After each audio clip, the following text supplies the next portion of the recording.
Άλλη μία. Η φλόγα οξυγόνου ασετιλίνης έχει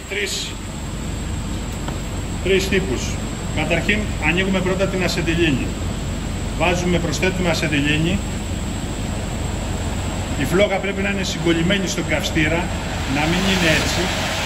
Δεν θέλουμε αυτό, η φλόγα να είναι αποκολλημένη από τον καυστήρα. Η φλόγα λοιπόν σε επαφή με τον καυστήρα μας και μετά προσθέτουμε οξυγόνο. Μόλις προσθέσουμε οξυγόνο, σχηματίζονται δύο κόνοι. Ο ένας κόνος,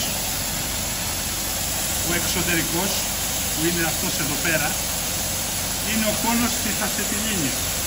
Ο εσωτερικός κόνος, ο πιο λευκός, είναι ο κόνος του οξυγόνου. Όταν βλέπω και τους δύο κόνους, η φλόγα μου είναι ανθρακωτική. Προσθέτοντας ασετιλίνη, ο κόνος της ασετιλίνης μεγαλώνει. Προσθέτοντας οξυγόνο, ο κόνος της ασετιλίνης μικραίνει και έρχεται να ενωθεί με το οξυγόνο. Όταν ο κόνος της ασετιλίνης ενωθεί με το οξυγόνο, τότε έχω ουδέτερη φλόγα. Από εδώ και πέρα, αν προσθέσω οξυγόνο ή μειώσω ασετιλίνη, θα περάσει σε οξυδοτική φλόγα. Προσθέτω ασετιλίνη και βλέπουμε ότι ξαναεμφανίζεται ο κόνος της ασετιλίνης. Προσθέτω οξυγόνο και βλέπω ότι ξαναέρχονται σε επαφή.